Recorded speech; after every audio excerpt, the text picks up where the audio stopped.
এই বিষয়টি নিয়ে উনি আমাদের এখন কিছু শেখাবেন। আমরা ডেকে নেব আমাদের পরিচালক, এই কেএলটির অন্যতম প্রাণপুরুষ শ্রী নরোত্তম প্রসাদ সিং। সবাইকে প্রথমে প্রণাম জানাচ্ছি এবং আন্তরিকভাবে আমি ধন্যবাদ জানাচ্ছি যে আপনারা অনেক দূর থেকে আমাদের এই প্রজেক্টটার সঙ্গে সামিল হয়েছেন। আমরা অত্যন্ত খুশি, দলের তরফ থেকে, আমার তরফ থেকে খুব ভালো লাগছে যে এরকম একটা অনুষ্ঠান হচ্ছে। আর আপনারা সেই বিকেল 4টের সময় অনেকে এসে গেছে, 3:30 পৌনে 4টের সময় এসেছেন অনেকে। তখন থেকে আমাদের সঙ্গে এই যে শরিক হচ্ছেন এবং সহ্য করছেন, এটার জন্য ধন্যবাদ দিয়ে ছোট করবো না, কৃতজ্ঞতাই জানাচ্ছি। এখানে একটা ক্যাপশন হয়েছে যে কম্পোজিশন আর চরিত্র বিশ্লেষণ। আপনারা কম্পোজিশন সম্পর্কে কি জানেন, কি বোঝেন, যদি আমাকে একটু বলেন তার ভালো। মানে কম্পোজিশনটা কি, আসলে কি জিনিসটা কি? চরিত্রগুলো কিভাবে দাঁড়াবে, কোন জায়গায় দাঁড়িয়ে আছে, তার কিভাবে সাজানো রয়েছে চরিত্রগুলো, এইটুকু তাছাড়া কিছু ধারণা। আচ্ছা, ঠিক আছে। আর কেউ কি বলবে? কার স্থান কোন জায়গা হওয়া উচিত হবে সেই অনুযায়ী তার সেই জায়গা, এবং প্রক্সি বলুন, ক্যারেক্টারে বলুন, কার স্থান কোন জায়গা হওয়া উচিত। কম্পোজিশনে না কতগুলো পাক শর্ত আছে, আপনারা চাইলে লিখে নিতে পারেন, এটা আপনাদের ভবিষ্যতে কাজে লাগতে পারে, আপনারা চাইলে লিখুন। নাটক, সিনেমা, টিভি সিরিয়াল, যাই হোক না কেন, শর্ট ফিল্ম, কম্পোজিশনের কতগুলো প্রাক শর্ত আছে। ওই শর্তের উপর দাঁড়িয়ে সমস্ত মিডিয়ামে কম্পোজিশন তৈরি হয়। প্রথম যেটা শর্ত সেটা হচ্ছে কম্পোজিশন হচ্ছে পরিচালকের মৌলিক অধিকার। বোঝা গেল? কম্পোজিশন জিনিসটা হচ্ছে কোনো পরিচালকের মৌলিক অধিকার। সেই পরিচালক তার ইচ্ছে অনুযায়ী কম্পোজিশন বানাতেই পারেন। কোনো একটা নাটকে, কোনো একটা সিনেমায় সেটা আপনার ভালো লাগছে না, হতেই পারে। আমার ভালো লাগছে না, বা অন্য কারোর ভালো লাগছে না, আমার কারোর খুব ভালো লাগছে এরকম হবে। সুতরাং কম্পোজিশন উনি করতে পারেন, এটা একটা তার মৌলিক অধিকারের মধ্যে পড়ে, কিন্তু এটা শর্ত নয়। যে কেউ যা খুশি বানাতে পারেন, যেখানে খুশি যাকে দাঁড় করাতে পারেন, ওঠাতে পারেন, বসাতে পারেন, কিন্তু সেটা শর্ত নয়। নাটকের বিজ্ঞানে কতগুলো শর্ত বলা হয়েছে। তো এই যে সত্যম্বা বলছিলেন না, যে সবটা জানতে হবে না, শিখতে হবে না, যেটুকু দরকার জানতে হবে, সঠিক বলেছে, কিন্তু জানতে হবে। না জানলে এই পদে পদে আটকে যেতে হবে। সবটা শিখতেই হবে এরকম এক জীবনে সব সম্ভব না। কারণ আমাকে যদি কিশোর কুমারের মতন গান গাইতে হয়, এটা সম্ভব হয় না। আমাকে যদি গৌতম হালদারের মতন অভিনয়ও করতে হয়, সেটাও সম্ভব হবে না। কিন্তু জানা খুব দরকার। তো প্রাক শর্তের মধ্যে প্রথম যে শর্তটা হবে সেটা হচ্ছে নাটকটা কি প্রকারের লেখা হয়েছে, তার গতি প্রকৃতিটা কেমন, কি জনারের নাটক, এটা হচ্ছে প্রথম শর্ত। এই শর্তে যদি অ্যানালিসিস করি আমরা, তাহলে দেখবো যে আমাদের নাটকটা কেমন, এটা যদি না জানতে পারি, সেই নাটকের কম্পোজিশন করা সম্ভব না। নাটকটা বিভিন্ন রকমের হতে পারে, যেমন একটা পিরিয়ডিক্যাল নাটক হতে পারে, একটা রবীন্দ্রিক নাটক হতে পারে, একটা শেক্সপিয়ারের নাটক হতে পারে, একটা খুব আধুনিক নাটক হতে পারে। তো নাটকটা জনার থাকে তো, যে নাটকটা এই ধরনের নাটক, ওটা হচ্ছে 1 নম্বর শর্ত হতে পারে। নাটকটা কেমন, সিনেমাটা কেমন, সেই অনুযায়ী তার কম্পোজিশন হবে। এবার কম্পোজিশন করে কারা? চরিত্রটা করে। এই চরিত্রদের বিরাট বড় দায়িত্ব থাকে তো কম্পোজিশনের মধ্যে আসবার জন্য। দ্বিতীয় যে শর্ত থাকে, প্রাক শর্ত, সেটা হচ্ছে যে যে চরিত্র এই কম্পোজিশনে এসে দাঁড়াবে, এই নাটকটার সঙ্গে তার কি সম্পর্ক। যে নাটকটা লেখা হয়েছিল সেটা ওটা 1 নম্বর শর্ত হয়ে গেছে, ওই নাটকটা আমরা করতে গেলাম। এবার ওই নাটকে অনেক চরিত্র আছে, তার মধ্যে যে চরিত্র যে কম্পোজিশনটা করছেন, সেই নাটকের সঙ্গে সেই চরিত্রের কি সম্পর্ক, এটা হচ্ছে 2 নম্বর শর্ত। 3 নম্বর হচ্ছে এই নাটকে কম্পোজিশন উনি যার সঙ্গে করবেন আর যে কাস্টিংগুলো থাকবে সেই কাস্টিংগুলোর সঙ্গে এই চরিত্রটা কি সম্পর্ক।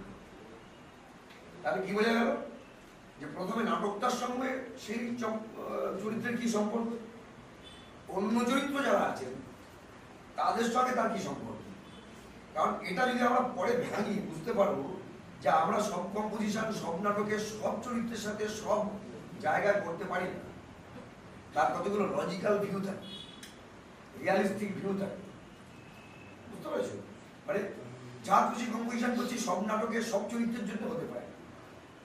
একটা বৃদ্ধকে যদি আমি কম্পোজিশনে আনি, সেই বৃদ্ধের বিহেভিয়ারটা, সেই বৃদ্ধের ওই নাটকের প্রয়োজনটা বুঝি, তাকে সেই রকম কম্পোজিশন তাহলে আনতে হবে।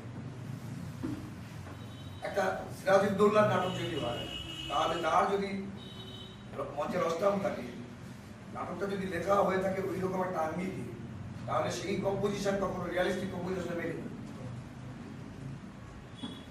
ঠিক আছে, 3 নম্বর এটা গেল। 4 নম্বর হচ্ছে যে নাটকটা লেখা হয়েছিল সেই নাটকটার সময় এবং অবস্থা, কোন অবস্থানের নাটক, সেটা সময়কাল কি, তার সামাজিক অবস্থান, সেই সামাজিক অবস্থান অনুযায়ী কম্পোজিশন হবে, কম্পোজিশনের চরিত্রগুলো আসবে। কারণ আমি বলছি 70-এর দশকে যখন রাস্তা দিয়ে আমরা যেতাম, মানে ছবি দেখি পুরোনো, তাহলে আমরা দেখবো সবাই দুদি বাজারি করে হাঁটছে। একটা দারুসি চত্বরের ছবি যদি পাওয়া যায় পুরোনো ভিডিও 70-এর দশকে, তাহলে সব রাইডার্স বেরিয়ে ছুটছে, হাতে একটা পোলিও ব্যাগ নিয়ে দুদি বাজারি করে। 2026-এ যদি আমি একটা কর্মতলার ছবি দেখি, ওই একই লোক নেই, অথচ লোকগুলো আছে। ওই একই বিহেভিয়ার নেই, লোকগুলো আছে। তাদের জামা প্যান্ট বদলেছে, কারণ সময় বদলেছে আর অবস্থানটা বদলে গেছে। তাহলে কম্পোজিশন যখন হবে তখন এই অবস্থান এবং সময় এই দুটোকেও আমাদের মাথায় রেখে রেখে কম্পোজিশন করতে হবে, না হলে বিশ্বাসযোগ্য হয়ে উঠবে। তারপরে যেটা আছে কারিগরি নির্দেশ। কারিগরি নির্দেশ মানে কি? সুভাষিত যারা বলছিলেন যে টেকনিক্যাল, যে লাইটটা নেওয়ার জন্য পার্টিকুলার সংলাপে এতটা যেতে হবে, কারণ ওখানে একটা বেবি ফিট করা আছে নিচে, সেই বেবিটা তার মুখে এসে পড়বে। এবার দেখা গেল বাস্তবে আমাদের কথা বলতে বলতে এরকম সুরে ওই কোনাটায় যেতে হয় না, কিন্তু মঞ্চের ডায়াগ্রামে আমাদের যেতে হচ্ছে। তাহলে এই কারিগরি নির্দেশটা থাকবে। এই কারিগরি নির্দেশ মিউজিক ম্যানের থাকবে, সেট ম্যানের থাকবে, লাইট ম্যানের থাকবে, পরিচালকের থাকবে, এবং সর্বশেষ যেটা আছে সেটা হচ্ছে পরিচালকের নির্দেশ। এই পরিচালকের নির্দেশ অমান্য করলে গোটা নাটকটা নষ্ট হয়ে যাবে, গোটা সিনেমাটা নষ্ট হয়ে যাবে। পরিচালক যদি বলে থাকে এই মুহূর্তে আপনি চেয়ারের পেছনে হাতল ধরে দাঁড়িয়ে আছেন, মঞ্চে অভিনয়ের সময় সেই চরিত্র যদি ওই সময় গিয়ে মঞ্চের ওই হাতলটা না ধরে, তাহলে বিরাট বিপর্যয় হতে পারে। আর ট্রাস্ট, কম্পোজিশনের মধ্যে ওয়াক্টারের সঙ্গে অসাধারণ একটা বিশ্বাস থাকতে হবে, আর প্রেম থাকতে হবে। এই প্রেম ছাড়া, ভালোবাসা ছাড়া, একে অন্যের প্রতি কমিউনিকেশনে কোনো গ্যাপ হলে ভালো কম্পোজিশন হবে না। পৃথিবীর বিখ্যাত সব অভিনেতা অভিনেত্রীদের টাসেল ছিল। ব্যক্তি জীবনে তারা কথা বলতেন না, মুখ ঘুরিয়ে থাকতেন। যেই মুহূর্তে অ্যাকশন বলা হয়েছে, তারা এমন রোম্যান্টিক অভিনয় করেছেন, পৃথিবীর শ্রেষ্ঠ রোম্যান্টিক অভিনয়টা করেছেন। কাট বলেছে আবার সরে গেছে, সুইচ অফ বলেছে। এই যে মঞ্চের উপরে এসে যে প্রেম, সেই প্রেমটা সত্য হতে হবে। ভাই বোনের প্রেম হোক, মা ছেলের প্রেম হোক, স্বামী স্ত্রীর প্রেম হোক, দুই বন্ধুর প্রেম হোক, দুটো চরিত্রের প্রেম হোক, এই প্রেম যদি কোনো রকম ঘাটতি হয় তাহলে কম্পোজিশন হবে ভালো হবে না। এই প্রাক শর্তগুলোকে মেনে আমাদেরকে কম্পোজিশন করতে হয়। এবার কম্পোজিশনের ওয়ার্কশপ করতে গেলে আমাদের ওই উঠে দাঁড়িয়ে একটা নাটকের একটু অংশ নিয়ে করা যায়, যে আপনি করুন, আপনি করুন, আপনি একটু ভালো করলেন, আপনি একটু খারাপ করলেন, এটা করা যায়। তার চাইতেও বড় যেটা, সেটা হচ্ছে যে কতগুলো প্র্যাকটিসের দরকার, যে এই যে এতগুলো কথা হলো, এইগুলো একটা মানুষ কি করে ভেতরে অ্যাডপ্ট করে। একটা মানুষ অভিনেতা, একজন সিনেমার অভিনেতা, একজন নাটকের অভিনেতা, এরা তো অভিনেতা। এরা যা কিছু করছেন এখানে সবটাই করছেন মিথ্যে, তাই তো? মিথ্যের বাইরে কিছু তো করছেন না। একটা ছোট উদাহরণ দিচ্ছি, বুঝবেন ভালো। এখানে কারা কারা সিরিয়াল সিনেমায় অভিনয় করেছে? করেছেন কেউ? বলা হয় যে আপনার অভিনয়ের মধ্যে সত্যতা প্রকাশিত হচ্ছে না, ঠিক হচ্ছে না, ঠিক ন্যাচারাল হচ্ছে না। অ্যাকচুয়ালি অভিনয় ন্যাচারাল শব্দটা নেই, রিয়ালিস্টিক শব্দটা আছে। ন্যাচারাল বলে কিছু হয় না, কিছুটা ন্যাচারাল হয়। অভিনয় করতে গেলে আমাদের রিয়ালিস্টিক অ্যাক্টিং করতে হয়, ন্যাচারাল অ্যাক্টিং বলে কিছু হয় না। তো আমরা যখন সিনেমা করি তখন আমরা দেখি কি খুব রোম্যান্টিক একটা দৃশ্য হচ্ছে, প্রেমিক প্রেমিকাকে দারুণ রোম্যান্টিক কথা বলছে। ঠিক সেই সময়টা আমরা দেখলাম পুরুষ চরিত্রটি নেই, সামনে আছে একটা ক্যামেরা, একটা বুম, চারটি থার্মোকোল, কালো কাপড় ইত্যাদি। ক্যামেরায় তাকিয়ে আমাকে ওই প্রেমটা করতে হচ্ছে। তাহলে এই যে প্রেমটা আমি করছি এটা মিথ্যে না সত্য? মিথ্যে না সত্য? তার মানে অভিনয় পুরোটা মিথ্যে। আমরা মিথ্যের উপর নির্ভর করেই অভিনয় করতে আসি। কি কথা এটা গেলাম, ভুলে গেলাম। ওই সময় তো ওইটা সত্য হতো না, বিশেষ করে যখন ওই টাইমটায় ওই মুহূর্তটাই তো ওটা টেকনিক্যাল, ওটা সত্য। ওই টেকনিকটা না হলে, ওই টেকনোলজিটা না হলে ওই অভিনয়টুকু করা যাবে না। কারণ ওইখানে ক্যামেরায় তুমি যখন কথা বলছো, যারা যারা দর্শক দেখছে তারা কিন্তু কেউ জানে না যে ও ক্যামেরায় বলেছে। আপনার বাড়ির মাকে জিজ্ঞেস করবেন টিভি সিরিয়াল যখন হচ্ছে ওর উল্টো দিকে close up close up close up close up যাচ্ছে, তারা কি জানে? তারা জানে সব একসাথেই তো হয়েছে, কি সুন্দর তাকিয়ে তাকিয়ে বলছে, ইন্টেন্স যত ইমোশন সব থার্মোকল দিয়ে দিয়ে সব থার্মোকল হচ্ছে। তো এই যে টেকনিকটা, এই টেকনিকটা আমার একটা প্রশ্ন আছে। বলুন, বসো বসে বসেই বলো। আমি যখন চরিত্রটা হয়ে উঠছি তখন কি কোনো সততা কাজ করে না আমার মধ্যে? হ্যাঁ, খুব ভালো প্রশ্ন। চরিত্র হয়ে ওঠা যায় না, নতুন শুনলেন কথা। এই যে বলা হয় না চরিত্র হয়ে উঠে, চরিত্র হয়ে ওঠা যায় না, এটা একেবারে মিথ্যে কথা। একটা অভিনেতা তার বিচার বুদ্ধি, দীর্ঘদিনের অভিজ্ঞতা, প্র্যাকটিস, সেইটা দিয়ে ওই চরিত্রটা যেটা বলা হয়েছিল তার মতন কিছুটা বিহেভ করে। কখন হওয়া যায়? চরিত্র হওয়া যায় না, চরিত্র হলে বিপর্যয় হতো। একটা মানুষ আর একটা মানুষ নয়। তার কারণ হচ্ছে একটা চাষি তারে কোদাল দিয়ে স্টেজটা কোপাত এবং লাইট ভেঙে চলে যেত। কেউ কেউ দুম করে একজনের মুখে এমন ঘুষি মারতো যে আর নাটকটা হতো না। এইসব হতো। তাহলে চরিত্র হওয়া যায় না, চরিত্রের মতন বিহেভ করা যায়, সেইটা খুব টেকনিক্যালি করে এবং দীর্ঘদিন শিখে বহু বছরের অভিজ্ঞতা দিয়ে প্র্যাকটিস করে তারপরে এটা করতে হয়। কোনদিন কোনো চরিত্র হওয়া যায় না। মাস্টারপিস লোক চরিত্রের মতন বিহেভটা অসাধারণ করে, তাকে বলা হয় ভালো অভিনেতা। আর যারটা মানুষ মানতে চায় না তাকে বলা হয় খারাপ অভিনেতা। এরা বাইরে একদিন মানে কি? মানে হচ্ছে যে বিশ্বাসযোগ্য হচ্ছে না। প্রথম কথাটাই হচ্ছে আমাদের সমস্ত দেখা যে জিনিস, আমাদের সাবকনসিয়াস মাইন্ডে যা যা আছে সেইটা দিয়েই আমরা করতে পারি, এর বাইরে করতে পারি না। আমাদের সাবকনসিয়াস মাইন্ডে যদি না থাকে তাহলে আমরা সেটা করতে পারি না। আমাদের যদি বলা হয় যে আমি একজন রেপিস্টের রোল করব, আমাকে কি রেপ করতে হবে তার আগের দিন? তা তো হচ্ছে না। তাহলে আমি রেপিস্টের রোলটা করছি কি করে? অবজার্ভ করছি। আমি রেপিস্ট রেপ করতে দেখেছি, কিন্তু আমি অনেক ভালো অভিনেতার অভিনয় তো দেখেছি। আমি রেপ সম্পর্কে তো পড়েছি, জেনেছি, জ্ঞান অর্জন করেছি। আমার যে ইডিওলজি সেটা তো ওখানে আরোপ করতে পারছি। তারপর আমি আমার যে শেখাটা, আমি যে সিনেমা শিখেছি, থিয়েটার শিখেছি, অভিনয় শিখেছি, সেইটা দিয়ে আমি বিশ্বাসযোগ্য করার চেষ্টা করছি। অভিনেতার বোধহয় এইটাই কাজ, এটাই অভিনেতার কাজ। এবং এই কাজটা প্রাচীন কাল থেকে হচ্ছে, খ্রিস্টপূর্ব প্রায় 20,000 বছর আগে থেকে। তখন থেকেই তারা তাদের বিভিন্ন জিনিস বোঝানোর জন্য যে বিহেভ করছে, তখন কথা বলা শেখেনি, কিন্তু বিহেভ করে বুঝিয়ে দিচ্ছে যে তার খিদে পেয়েছে, তার বিভিন্ন যে অ্যাক্টিভিটি সেগুলো তারা বোঝাতে পারে। তারা শিকারে শিকার করে ফিরে আসার পর শিকারটা কেমন করে করেছিস বল, তখন একদল শিকারী হতো, একদল শিকার হতো, তারপর তারা শিকার করতো, গোল হয়ে তারা দেখতো, এবং ওখান থেকে অভিনয় সূত্রপাত হচ্ছে, যে প্রাচীন যুগ। বুঝতে পারছি? তাহলে অভিনয় এভাবে মানে অভিনয় কখনো চরিত্র হয়ে করা যায় না, টেকনিক্যাল জায়গায় দাঁড়িয়ে চরিত্রের মতো বিহেভ করে। না ওই বিহেভিয়ারটাই কি অনেক সময় আমরা মেথডিক্যাল বলি নাকি?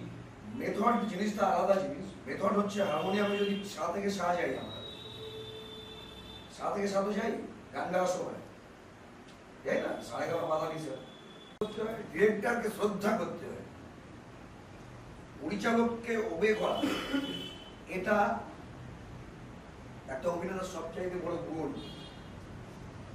আপনারা হয়তো সবাই জানেন বা কেউ জানেন না, কেউ জানেন না হয়তো, যে আধুনিক অভিনয় বিজ্ঞানের যে জনক তার নাম হচ্ছে স্তানিস্লাভস্কি, কনস্টান্টিন স্তানিস্লাভস্কি। উনি অভিনেতাদের 3 ভাগে ভাগ করেছেন। একজন হচ্ছে সৃজনশীল অভিনেতা, একজন হচ্ছে উৎকট অভিনেতা, আর একজন হচ্ছে কপি পেস্ট অ্যাক্টর, মানে ওটাকে বাংলায় কি বলে, মিমিক্রি। না মিমিক্রি, নকল করে যে অভিনেতা। 3 জন অভিনেতা পায়। তার মধ্যে সৃজনশীল অভিনেতাকে আমরা যদি ধরি, তাহলে তার অভিনয় শৈলীটা আমরা সৌমিত্র চ্যাটার্জিকে বলতে পারি, আমরা উত্তম কুমারকে বলতে পারি, আমরা বড় বড় এদেরকে আমরা সৃজনশীল অভিনেতা বলতে পারি। আবার যে কপি পেস্ট করে সে পরিচালকের নির্দেশটুকু জানে, যেটুকুন বলেছে সেটুকুন করে, চরিত্রটাকে বোঝবার, তাদের সাইকোলজি, ফিলোসফি, বিজ্ঞান, চরিত্রের জীবন, এইসব সম্পর্কে কোনো মাথা ঘামায় না। একদম পরিচালকের কপি পেস্ট বলেছেন করেছি, সেই অভিনয় জীবন পাওয়া যায় না।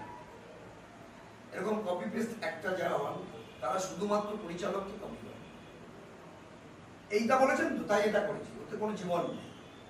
আচ্ছা, আপনি ওখানে দাঁড়াতে বলেছেন তাই দাঁড়িয়েছিলাম, আপনি বসতে বলেছিলেন বসেছে, বসবো কেন, দাঁড়াবো কেন, কি বৃত্তান্ত, কিচ্ছু সে জানতে চায় না, বুঝতে চায় না, মাথাও ঘামাতে চায় না। তাহলে এই দায়টা তো তাহলে পরিচালককেও নিতে হবে। পরিচালক এই দায় নিতে পারেন না, তার কারণ হচ্ছে পরিচালকের কাছে যত শিল্পীরা আসেন, এই 3 ভাগে বিভক্ত শিল্পীরাই আসেন।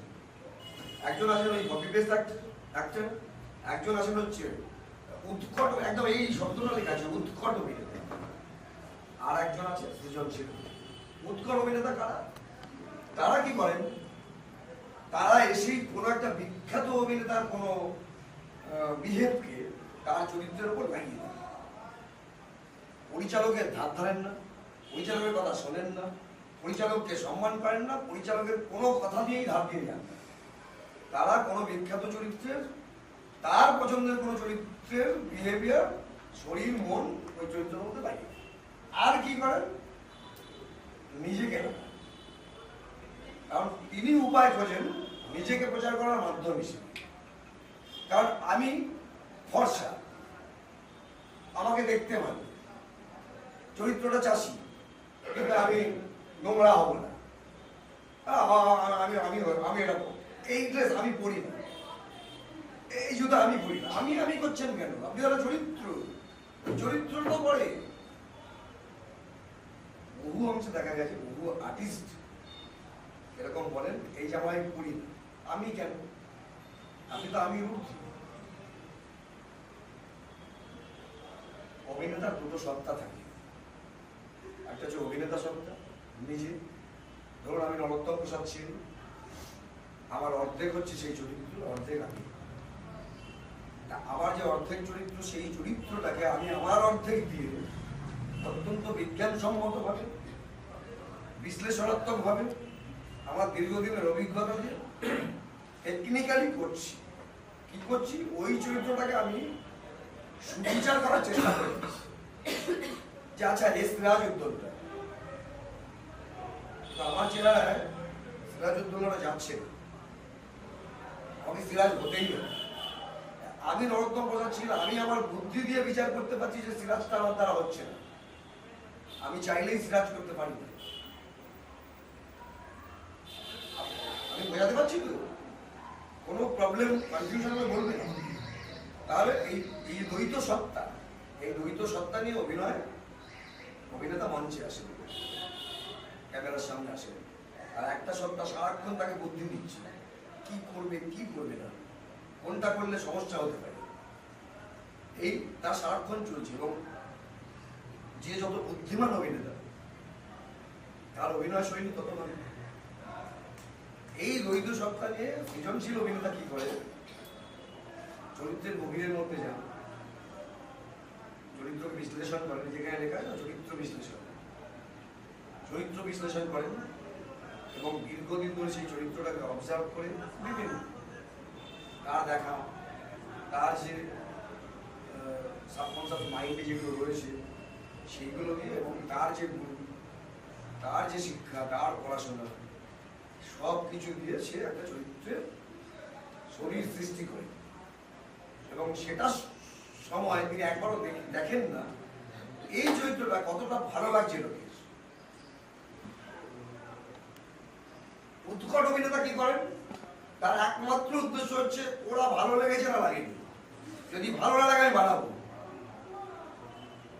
আমি আরো হাসাবো, আমি আরো চিৎকার করবো, আরো হাত পা ছুড়বো, ওদের ভালো লাগা দিয়ে দেবো। চরিত্র শেষ, চরিত্র আর নেই, ওদের ভালো লাগানোটাই তার কাছে মুখ্য উদ্দেশ্য হচ্ছে। আর সৃজনশীল অভিনেতা ওনার ভালো লেগেছে লাগেনি সেটা নিয়ে মাথা ব্যথা করছেন না।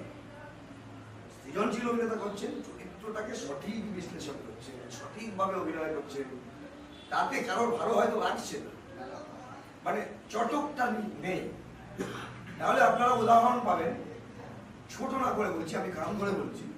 ধরুন রবি ঘোষ কমেডি করছেন আর জনি লিভার কমেডি করছেন, এই দুটো কমেডি তো কমেডি, একটা ফার্স মানে হচ্ছে অতিমাত্রায় কমেডি, যে উনি আরো বাড়াবেন, দরকার পড়লে আরো বাড়াবেন, এবং ওনাকে দেখে মনে হচ্ছে যে এটা পৃথিবীর কোনো প্রজাতি নয়, মঙ্গল গ্রহ থেকে এসছে, কারণ উনি যা যা করছেন ওগুলো কোনো মানুষ করে না, করে। আমরা জনি লিভার বা অন্যান্য অনেককে আমি তাদের ছোট করছি, বিরাট মাপের মানুষ। এই হচ্ছে উৎকট অভিনেতা, ফাইসলা বসির কথা, আমার কথাই নয়। উনি কি করছেন, কোনো চরিত্রের ধাপ ধারছেন, উনি বসাচ্ছেন ওনাকে এবং উনি করে যাচ্ছেন, পাবলিক খাচ্ছে, ওটাই যথেষ্ট। রবি ঘোষ ওটা করছেন না, রবি ঘোষ একটা চরিত্র হচ্ছেন, সেটা আপনি খেতেও পারেন, নাও খেতে পারেন। আপনারা তো রবি ঘোষের অভিনয়টা জনি লিভারের সঙ্গে যদি আপনি বিচার করেন, জনির মতো পারবেন, কিন্তু জনি উৎকট অভিনেতা হিসেবে স্বীকৃতি পাচ্ছে, রবি ঘোষ কিন্তু সৃজনশীল অভিনেতা হিসেবে। এবার পাবলিকের টেস্টের উপর ডিপেন্ড করে যে অ্যাক্টিংটা হচ্ছে, যতক্ষণ না ওরা নিচ্ছে ততক্ষণ আমি অ্যাক্টিং করবো, ওরা না হাততালি দিলে আমি কাঁদবো, ওরা না হাততালি আমি চেল্লাবো, এটা হচ্ছে। এই যে তিন ধরনের অভিনেতা একটু পরিচালকের কাছে আসে, তাদেরকে নিয়ে পরিচালককে কাজ করতে হয়, কম্পোজিশন করতে হয়। এই কম্পোজিশনটা প্রচন্ড কঠিন একটা জব, ডিরেক্টরের উপর ডিপেন্ড করে, ভ্যারিয়েশন হয়ে যায়, ডিরেক্টরের উপর ডিপেন্ড করে কম্পোজিশন কেমন হবে। এক একটা ডিরেক্টর, যত ভালো ডিরেক্টর তত ভালো কম্পোজিশন, এটা আমরা কাজ করতে গিয়ে দেখেছি যে ভালো ডিরেক্টরের যে সৃজনশীল পরিকল্পনা থাকে সেটা দিয়ে যে কম্পোজিশনটা হয়, আর সবটা না বুঝে, না জেনে, না শিখে একটা নাটক ধরে নিয়ে, বা একটা সিনেমার প্রডিউসার যেভাবে করেছে ক্যামেরাটা নিয়ে গিয়ে একটা করে ফেলা, এই দুটোর মধ্যে বিস্তর ফারাক থাকে। তো বোধহয় বোঝাতে পারলাম কম্পোজিশনের সেন্সটা, যে কম্পোজিশনের এই প্রাক শর্তগুলো ছাড়া হতে পারে না, করলেই কম্পোজিশনটা মধুর কম্পোজিশন হবে না। আচ্ছা, আপনারা তো থিয়েটার বা সিনেমা বা যাই হোক অভিনেতা হবেন বলেই তো এসছেন এখানে, তাই তো? এটি তো ভেতর থেকে যে আমরা অভিনেতা হতে চাই, আমরা অভিনয়কে ভালোবাসি, কেউ হবে কেউ হবে না ইত্যাদি, সেটা আলোচনা ভালোবাসি বলে এসছেন প্রাণ থেকে। এই ঘরে এই মুহূর্তে সবচেয়ে ইম্পর্টেন্ট লোক কে? তার নাম বলুন। এই মুহূর্তে এখন কে সবচেয়ে ইম্পর্টেন্ট?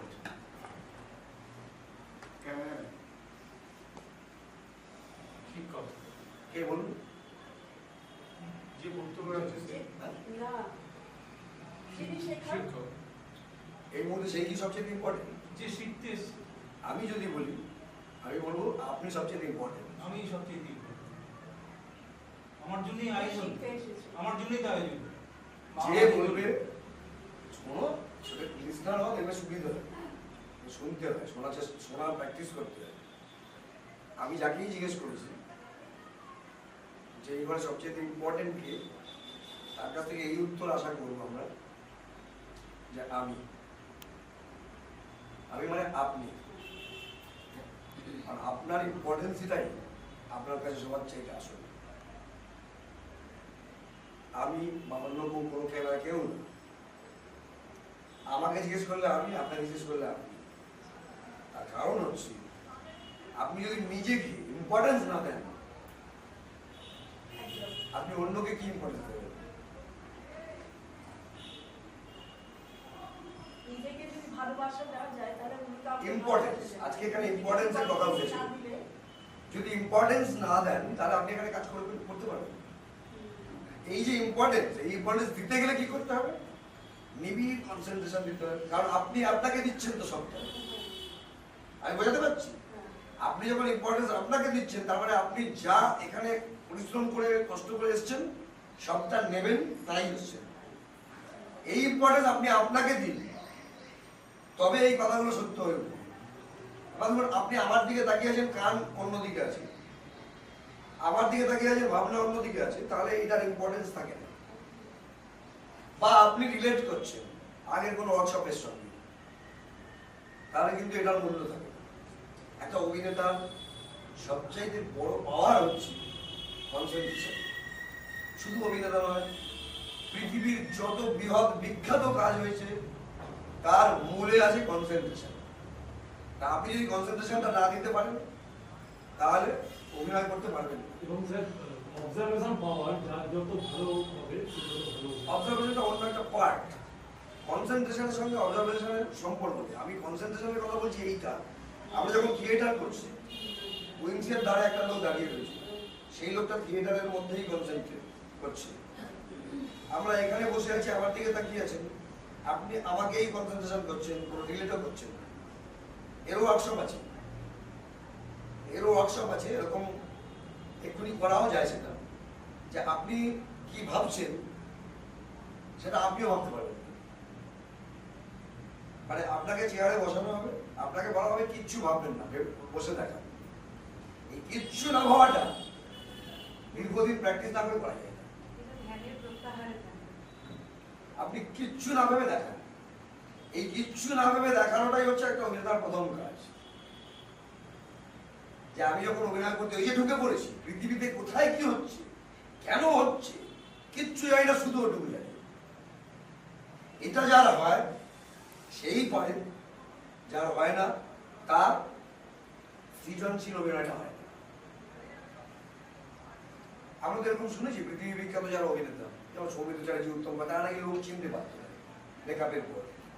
মানে চেনা লোককে চিনতে পারছে না, কারণ কি? চেনা লোক মুখের সামনে চা করে তাকিয়ে আছে, চিনতে পারে, কারণটা কি? যখন থেকে- কারণ কনসেন্ট্রেশন। একদম। আমি জগতের আর কিছু জানি না, আমি এখন শুধু ওই চরিত্রটাকে জানি, ওই চরিত্রের বাইরে আর কিচ্ছু জানি না। যদি সুনামি হয়ে ভেসে যায়, ভাসতে ভাসতে ওটা ভাববে, যখন জ্ঞান ফিরবে তখন ভাববে সুনামিতে ভেসে গেছে। সেটাই হচ্ছে চরিত্র করবার মূল সুর, শর্ত। এই জায়গাটা আমাদের সবার সমস্যা। আমরা যে কম্পোজিশন শিখবো, বাচিক অ্যাক্টিং, আঙ্গিক অ্যাক্টিং, থিওরিটিক্যালি প্রচুর বলা যায়, শেষ হবে না। সত্যম একটা কথা বলছিল যে কেন, ঠিক থিওরি শিখবো, থিওরি শুনবো, আমি আমার যে জ্ঞান আছে সেই জ্ঞানগুলো আমার জাহির করতে পারি অনেকটাই। কারণ আমি দীর্ঘ 40 বছরের থিয়েটার, তো এটা 41-এ পা দিয়েছি। আমি 40 বছর এখানে থিয়েটারটা করাই, তো আমি আমার জ্ঞানের যে গরিমা ওটা আমি প্রকাশ করতে পারি অনেকটা। আপনি সেটা দেবেন, কাল ভুলে যাবেন, লাভ হবে। সেটাতে লাভ হবে যদি আপনি কি করতে এসছেন সেটাকে ভালো করে বুঝতে চান। সত্যমবা কিছু কথা বলেছে, কাল ভুলে যাবেন 100%। আমি যে এত কথা বললাম কাল ভুলে যাবেন 100%। এই কথাগুলো থেকে যাবে। যেমন নদীতে নৌকো ডুবে যায়, নৌকোটা তো পাওয়া যাচ্ছে না, কিন্তু ডুবুরি নামালে পাওয়া যায় তো, পাওয়া যায় কিনা অনেকদিন বাদেও পাওয়া যায়। যে একটা নৌকো ডুবেছিল, বছর 5 বাদে একটা ডুবুরি ভাবলো, বললো যে ওখানে নৌকাটা বিশেষ জিনিস আছে, ওটাকে আনতেই হবে। মানে একটা দুর্মূল্য মানে হিরে আছে। তখন সরকার ডুবুরি নামালো, নৌকোটা কিন্তু আছে, হয়তো পচে গেছে, ধরলেই ঝরে পড়বে, কিন্তু নৌকোটা ক্ষত অবস্থায় রয়েছে। আমাদের সাবকনসিয়াস মাইন্ডে আমাদের সমস্ত কথা ওভাবে থেকে যায়। আমরা কি করি, ওগুলোকে আনি, সময় মতো আনাটাই ক্রেডিট। আনতে গেলে কনসেন্ট্রেশন লাগে, কারণ আমাদের ব্রেন আর বডি একসাথে কাজ করে।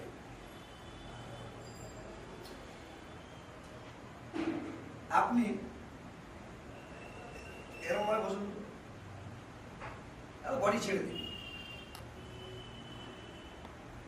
এবার বলুন দেখি, ওইভাবে থাকুন, বডিটা পুরো ছেড়ে দিন। এবার বলুন দেখি, আমি প্রচন্ড আনন্দে আছি। আমি প্রচন্ড আনন্দে আছি। কারণ মনে হচ্ছে উনি আনন্দে আছে, কারণ এই বডি ল্যাঙ্গুয়েজে আনন্দ পাওয়া যায় না। হতাশা, দুঃখ। যে বডি ল্যাঙ্গুয়েজ উনি বসেছেন, পৃথিবীর কেউ আনন্দের কথা বলতে এসে এই বডি ল্যাঙ্গুয়েজে চায় না। তাহলে আনন্দের কথাটা যখন আমাদের সুষুম্না কাণ্ডে আসে, সেখান থেকে যখন সেন্স অর্গান হয়ে বেরোয়, তখন বডিও একটা কাজ করে ওঠে। খুব আনন্দে আছি ভাই, আমি খুব আনন্দে আছি, এতটা হতে পারে। আমি খুব আনন্দে আছি, আমি আনন্দে আছি, খুব আনন্দে আছি, খুব আনন্দে আছি। কিছুতেই বোঝানো যাচ্ছে না আনন্দটাকে, বোঝানো গেল, বোঝানো যাচ্ছে না। তার মানে আমাদের শরীর মাইন্ড আগে কথা বলে, সেই অনুযায়ী শরীর কথা বলে। তাহলে শরীরের ভাষার সাথে মাইন্ড যুক্ত। মাইন্ড যদি কনসেন্ট্রেশন না পায়, শরীর ভুলভাল কথা বলে। এই যে হাত নিয়ে কথা হচ্ছিল না সত্যমদার ওয়ার্কশপের সময়, যে হাত নিয়ে সমস্যা হয়, বডি ল্যাঙ্গুয়েজ বাস্তবে যেটা হয় সেটা ওখানে গিয়ে করতে পারে না। কেন পারে না? তার কারণ হচ্ছে যে চরিত্রটা করছে সেই চরিত্রের সাইকোলজিক্যাল, ফিলোসফিক্যাল, বিজ্ঞান ভিত্তিক কোনো কারণই সে জানে না।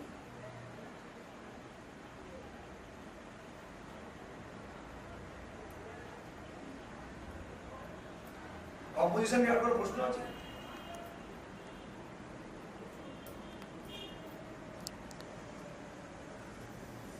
কম্পোজিশনটা আমরা ওখানে লিখেছি, আমরা কম্পোজিশন নিয়ে আলোচনা করলাম। কম্পোজিশন নিয়ে কোনো প্রশ্ন থাকতে পারে তো নাটকের যে কম্পোজিশন নিয়ে আলোচনা হলো, এটা তো বিশেষ করে নাটকের কথাই হচ্ছে। নাটক না, আমি কিন্তু এই কম্পোজিশনটাই তো, আমি যদি ফিল্মের কথা বলি, সেখানে কি ফ্রেম হচ্ছে না, ওটাও কম্পোজিট করছি না, ফ্রেম করছি।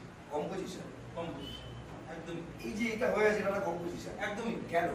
দূর থেকে যখন ধরা কেন কেন ধরা ধরা না, কেন কম্পোজিশন কেন? কারণ সেইভাবে আমরা গুছিয়ে বসার চেষ্টা করেছি। আমি কোথায় বসেছি? আপনি সেন্টারে বসেছেন, বক্তব্য রাখছেন, এবং সেইটা বসা উচিত। আমরা দর্শক শুনছি। তার মানে যে প্রাক শর্তগুলো বললাম, শর্তগুলো এখানে সবকটা আছে। কম্পোজিশনে যে প্রাক শর্তগুলো আমি বলেছিলাম, তার সবকটা শর্ত মেনেই তো কাজটা হয়েছে। বুদ্ধিমত্তা কাজ করবে। এবার যদি এরকম হতো যে এখানে একটা বিশেষ লোক আছে, যেই লোকটাকেই এখানে দিতে হবে, আমাকেও দেওয়া যাবে না, কারণ সেই লোকটা একটু বেশি নাম করা, একটু বেশি সুন্দর, একটু বেশি অনুমতি হতে পারে, এটা হয় না। তার মানে কম্পোজিশন করার সময় আমার সেই প্রাক শর্তগুলো মেনটেন হলো। তার যে ফিলোসফি, দর্শন, ন্যাচারালিজম, প্র্যাকটিক্যালিজম, সবটা। তারপরে কম্পোজিশন বলে কিছু হয় না। কম্পোজিশনের মধ্যে দাঁড়িয়ে বাস্তবে কতগুলো রূপ বাস্তবসম্মত হয়। যেই মুহূর্তে কম্পোজিশনটা বাস্তবসম্মত হয় না, তখন ওই কম্পোজিশনটা মানে হয়। মানে এই লোকটা যেন এখানেই বসা উচিত। হ্যাঁ, এবার আমি যেটা হয়, কম বোধ সম্পন্ন থিয়েটারের লোক যে কম্পোজিশন করে, বেশি জ্ঞান সম্পন্ন থিয়েটারের লোক সেই কম্পোজিশন করেন না। দুজনের কম্পোজিশনের মধ্যে বিস্তর ফারাক হয়ে যায়। কম্পোজিশনটা হচ্ছে কোথায় দেখতে হয়। স্ট্রিটে একটা নাটক, স্ট্রিট ড্রামা হচ্ছে, তাহলে স্ট্রিটের বোধ, স্ট্রিটের দর্শক, স্ট্রিটের যে সারাউন্ডিং কার আলো সেই অনুযায়ী কম্পোজিশন হবে। আমি যদি এটা নৌকোয় করি তাহলে নৌকোয় তো হবে। আমি যদি ওয়াটার ব্যালে হয় না ওরকম ওয়াটারে করি তাহলে সেই কম্পোজিশন হবে। সুতরাং ওই অবস্থানটা যেটা প্রাকশব্দের মধ্যে ছিল, যেটা করতে যাচ্ছি সেটা কি কারণে লেখা হয়েছে, কোথাকার তার সময় কি, পরিস্থিতি কি, পরিবেশ কি, ডিরেক্টর কি চাইছে, চরিত্রের সঙ্গে সেই কি কারণে কারণটা কি, কারণটা খুঁজে পাচ্ছি। ডিরেক্টরের সঙ্গে চরিত্রের সঙ্গে ওই গল্পটার কি লিঙ্ক আছে, ওখানে যারা অন্য পাঠ করে তার সঙ্গে এই চরিত্রটার কি লিঙ্ক আছে, বিশ্বাসযোগ্য হচ্ছে কি হচ্ছে না, প্রয়োজন আছে কি নেই। মানে সাবজেক্টটা খুঁজে পাচ্ছি। এই যে সিনেমার মধ্যে আমরা দেখি ক্রাউডের লোকদের ডেকে আনে, তাদের অকথ্য অবিচার করে, অপমান করে, তারা একটু খাবার পায় দুপুরবেলা, ওখানে গান ইত্যাদি বলে টলে তারা আসে এবং একটা সিনেমায় তারা আমরা পিছনে দেখতে পাই হলিউডে একটা ট্রেন্ড আর্টিস্ট হিসেবে আসে। হলিউডে ওই লোকগুলো একটা অভিনেতা না এমন ভাবে নেওয়া হয় না, অভিনেতা ছাড়া ওই কাজটাও করা যায় না। কারণ স্পিড বলে একটা সিনেমা আপনারা যদি দেখে থাকেন, হলিউডের বিখ্যাত সিনেমা আছে স্পিড, সিনেমাটা পারলে দেখে নেবেন। স্পিড সিনেমাটা একটা বাস রাস্তা দিয়ে যাচ্ছে যাচ্ছে যাচ্ছে যাচ্ছে যাচ্ছে সিনেমাটা শেষ। ওখানে একজন চালক আছে আর কিছু যাত্রী আছে। বাসের মধ্যে হঠাৎ করে একটা বোম চলে আসে এবং সেটা ত্রাস সৃষ্টি হয়, এবার বাসটা একটা গন্তব্যস্থলে যায়, তারপরে বোম ব্লাস্ট হয়ে যায়। ওখানে যে প্যাসেঞ্জারগুলো ছিলেন ওখানে তাদের কারো সংলাপ ছিল। 3 ঘন্টার সিনেমায় তারা ওখানে অভিনয় করেছে। আপনি মনে করছেন ওখানে ক্রাউডের আর্টিস্ট দিয়ে পাঠটা হয়ে যাবে? ডায়ালগ তো নেই। তার মানে চরিত্রের নাট্যকারে লিখে দেওয়া সংলাপ বলাটাই অভিনয় নয়। সংলাপ কোনো মানে রাখে না অভিনয়ের সঙ্গে। অভিনয় সংলাপ এবং সংলাপ নেই যেই জায়গাটায়, সেই জায়গাটায় যে অংশটা, সেই যে নির্বাক অংশ, সেই নির্বাক অংশটাতেই আসল অভিনয়টা হয়। আঙ্গিক বাচিক আজও সাত্বিক আপনি যাই বলুন না কেন, আমি সাত্বিকও হতে পারি। আমি যদি এখানে চশমাটা রাখি, এবার আমি যদি একটা প্রসঙ্গ মধ্যে চশমাটা তুলি এরকম এবং তারপর এটা মুছি, এটা কি আঙ্গিক নাকি এটা কি হচ্ছে? হ্যাঁ, এটাও সাত্বিক, এটা তো আহার্য। সাত্বিক সাত্বিক নয়, আহার্য এটা। তাহলে আঙ্গিক বাচিক আহার্য সাত্বিক বড় বলেছেন 4টে আছে, অভিনয়কে ভাগ করা, এটা আহার্য, বাইরে থেকে আহরণ করা যায়। চশমাটা আমার না, এটা আমাকে দেওয়া হয়েছে, এটা আহার্য। আর এটা দিয়ে আমি যে অঙ্গভঙ্গিতে কাজ করছি সেটা আঙ্গিক। তাহলে আহার্য আর আঙ্গিক একসাথে মিশে গেল। না বলার কথা যেখানে আছে, আমি যদি এই লোকটা দিয়ে একটু তাকাই, তাকে একটা ইশারা করি এবং যদি উঠে চলে যায়, তাহলে বুঝতে হবে এমন কিছু বলেছে, বুঝতে পেরেছি যে রাজুদা তোমার এখানে বসলে হবে না, উঠে যাবে। ওখানে কথার দরকার আছে। এই যে এই অভিনয়টা পৃথিবীর শ্রেষ্ঠ অভিনয়, যেটা আমি কিছু বলিনি অথচ সবটা বুঝেছি। আচ্ছা, এই গেল। এটা তো অনেক করে আমরা বললাম আমি এই কম্পোজিশন নিয়ে। এবার আমি একটা টাস্ক দিতে পারি আপনাদের। এই একটা কাগজ আছে, খবরের কাগজ। দাঁড়ান, পুরো দাঁড়ান, উঠতে হবে ওর উপরে, বাইরে থাকা চলবে না। দুটো বাইক থাকে। ওর উপরেই উঠতে হবে, উঠুন। ভালো করে হয়নি, আরো সুন্দর, আরো সুন্দর।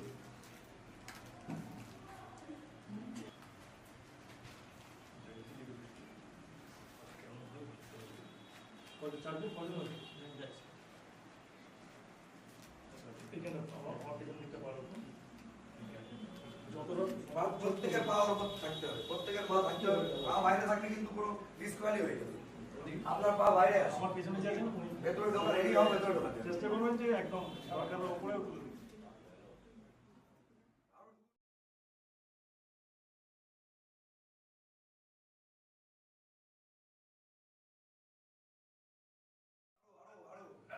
আরো আগাতে হবে।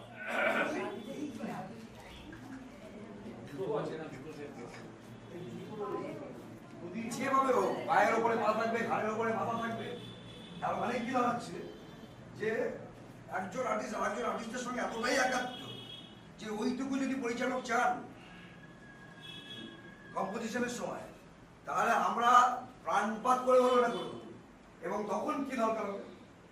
তখন প্রত্যেকের সঙ্গে ট্রাস্ট দরকার হবে, ভালোবাসা দরকার হবে, প্রত্যেকের সঙ্গে প্রত্যেকের লিঙ্ক দরকার হবে। কারোর সাথে কারো যদি বিরোধ থাকে এটা করতে পারবেন না। ওর সাথে আমি জড়াবো না, হবে না। ভালোবাসাটাকে পুরোটা দিয়ে তখন ঢুকতে হবে।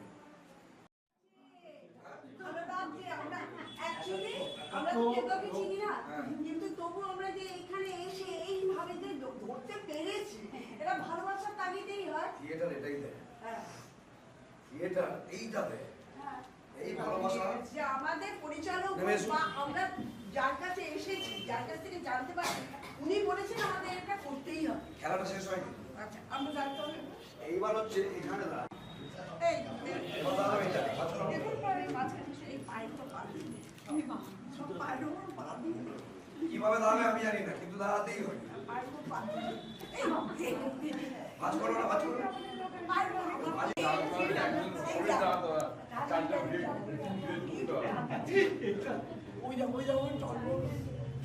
পায়ের উপর পা তুলে দাও।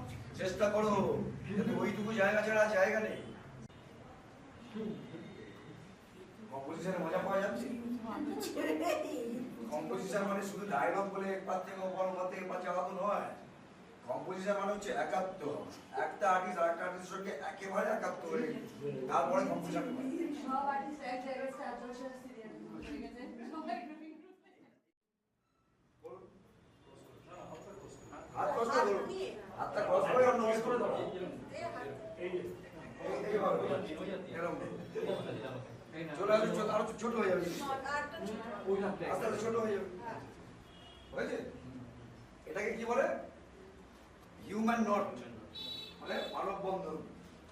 এইটার মানে হচ্ছে এটা একজনের সঙ্গে আরেকজনের বডির লিঙ্ক হচ্ছে এবং ওয়েবটা যাচ্ছে।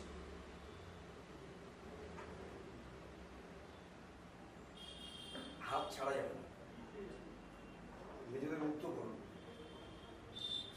মুক্ত করুন করে ওই অবস্থানটাই যান। আগের অবস্থা কেউ ছাড়তে হবে না, হাত না ছেড়ে আগের অবস্থায় যাবো।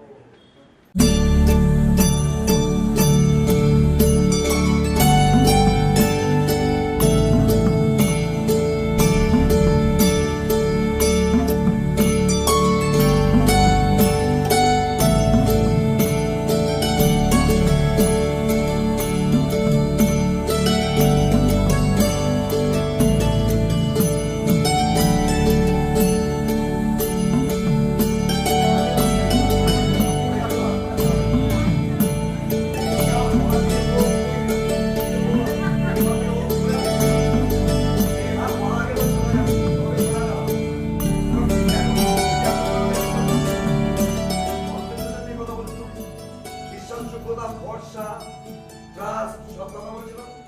এই যে বন্ধন হলো, এই বন্ধন থেকে আমাদের একটা কমিউনিকেশন হচ্ছে। এই কমিউনিকেশনটা হওয়ার পর আমরা পূর্বস্থানে ফিরে যেতে চাই, অথচ কাউকে না ছেড়ে দিই। এবং মঞ্চের মধ্যে আমরা কি করি? আমরা এভাবে কাজ করি, সেই কাজটা এইটা করি না, এর সাইকোলজিক্যাল কাজ করি এখানে।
সেটা করার জন্য ওই কম্পোজিশনটা কিন্তু ভাইটাল নয়, ভাইটাল মানসিক অবস্থানটা আমরা হেরে যাই। এই মানসিক অবস্থানের প্র্যাকটিস হচ্ছে এই, যে ব্রেনকে কি করে Stable রাখা যাবে। স্টেবল রাখা যাবে একটা বিষয়ের উপর। কনসেন্ট্রেট করা এই কনসেন্ট্রেট, এই যে ঘেমে গেছি হ্যাঁ। কিন্তু চেষ্টা চালাচ্ছি ওটা করতে। এই যে সারাদিন ধরে করে এনএসডিতে কি হয়, 3টে বছর সারাদিন এই করছে। কেন করছে ওরা? ওরা কি ভাই এমনি এমনি অভিনয়টা হয়ে যাচ্ছে? হয় না, এই সারাদিন এই সব। আচ্ছা, এটা কি খোলা আছে তো এবার এই হ্যাঁ, খোলা আছে। হয়, কেমন করে একটু আমি আগে কি করবো, আমি তো এরকম করে ভুলে যাই, আমি দেখেছি। খুলে যায় না? তাহলে কিন্তু আমরা প্রথম আবার 10 ট্রাই বছর পর করবো। কি করে কারো পায়ের উপর দিয়ে যায়, কেউ মাথা ঘোরায়, ওই সেটিং এর ভেতর দিয়ে করা হয়। তাহলে খুব সময় সাপেক্ষ। হ্যাঁ এগুলো বহুত প্র্যাকটিস করতে হবে। আচ্ছা, এইবার যেটা হবে এখানে একটা শর্ত আছে, এখানে হচ্ছে হাসা যাবে না। হাসি পেলেও কোনো রকম ভাবে হাসা যাবে না, ঠিক আছে? এটাকে এটা হচ্ছে মেসেজ, একজন আরেকজনকে মেসেজ দেওয়া। কিভাবে? তোমার ওয়েবটা অসুবিধা দিয়ে যাচ্ছে, তোমারটাও দেখিও, আবার তুমি ওনাকে করবে, উনি ওনাকে করবে, এবারে করবে। কিন্তু হাসতে পারে না, কিন্তু এটা কিন্তু ডেঞ্জারাস লেভেলের হাস্যকর হবে। বিশ্রী কিছু একটা করবে, কোনো হাসা যাবে না। তুমি এদিকে ঘুরে আছো, উনি এলো, ওনার ওয়েবটা তোমাকে দিচ্ছে, ডাকলো এরকম ভাবে, তুমি ঘুরে গেলে, তারপরে উনি অঙ্গভঙ্গিটা করলো, করার পর তুমি করে গিয়ে ওকে ডাকলে, ও করলো, সেম অঙ্গভঙ্গিটা ওকে করলে, সেম করতে হবে। যা উনি করেছেন পুরোটা কপি করতে হবে, ঠিক আছে? দেখি চলো।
সে যেন তার বেলুনটা লাস্ট অব্দি রাখবে, লাস্ট অব্দি এক মিনিট চলবে।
সাইকোলজিটা কি? অভিনেতাদের সাইকোলজি এই খেলাটার সঙ্গে কি সম্পর্ক?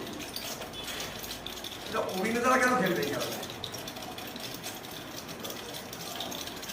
জীবন ছাড়া তো অভিনয় হয় না, জীবনেরই তো প্রতিফলন। মঞ্চে যখন ওঠে একজন অভিনেতা আরেকজন অভিনেতাকে ডোবায়, একজন অভিনেতা আরেকজন অভিনেতাকে অভিনয় নষ্ট করে দেয়, একজন অভিনেতা আরেকজন অ্যাক্টিং নষ্ট করে, সেটা ওই জীবনের যেমন মঞ্চেও যেমন। ট্রাস্ট আর প্রেম থেকে আনার খেলা হচ্ছে এটা, যে আমি আমার বেলুন থেকে বাঁচাতে বলেছি, এর মানে এই নয় আমি অন্যেরটা বাঁচতে বলেছি। অন্যরা বাঁচাতে হবে, চুপচাপ ছিল বাঁচা, তাহলে কি হয়, এই যে সাইকোলজিটা যেটা ফেলে দাও ফাটিয়ে দাও কিন্তু আমি জিতবো, এই আমি জিতবোটা অভিনেতাদের জন্য। কেন? ওটা কানেক্টিভ হয়। এইগুলো কিন্তু হয়তো ভাবতে পারো যে অভিনয়ের সঙ্গে কি সম্পর্ক আছে, অভিনয়ের সঙ্গে নিগুলো সম্পর্ক, অভিনেতার সাথে নিগুলো সম্পর্ক। আরে ভালো অভিনয় হয় না, উত্তম কুমার কথা বলি, আগে ভালো মানুষ পরে ভালো অভিনেতা, ভালো মানুষ না হলে ভালো অভিনেতা হওয়া যায় না। আর ভালো মানুষ হতে গেলে এই মনুষ্যত্বগুলো অর্জন করতে আর মানুষ ছাড়া নাটক হয় না। কারণ মানুষের জীবন, মানুষের কথা, মানুষের কাহিনী আমরা ওখানে গিয়ে বলি, বিশ্বাসযোগ্য করি। কোনো প্রশ্ন অভিনয় নিয়ে কোনো কনফিউশন? আর দেখো আমি একটা কথা বলি যে ওয়ার্কশপ তো করতেই হবে, ভয় ভাবি, কিন্তু ওয়ার্কশপের পরে কি করবো, এই যেগুলো শুনলাম সেগুলো যদি কালকে ভুলে যায় তাহলে তো লাভ নেই, তাহলে খাটিটা দিতে। পরিচালক যিনি আমাদের বিভিন্ন নাটকে যতগুলো ছবি দেখছেন তিনি নাটকের পরিচালনা করেছেন, তাকে ব্যাচ করিয়ে সংবর্ধনা দিচ্ছেন সম্পন্ন।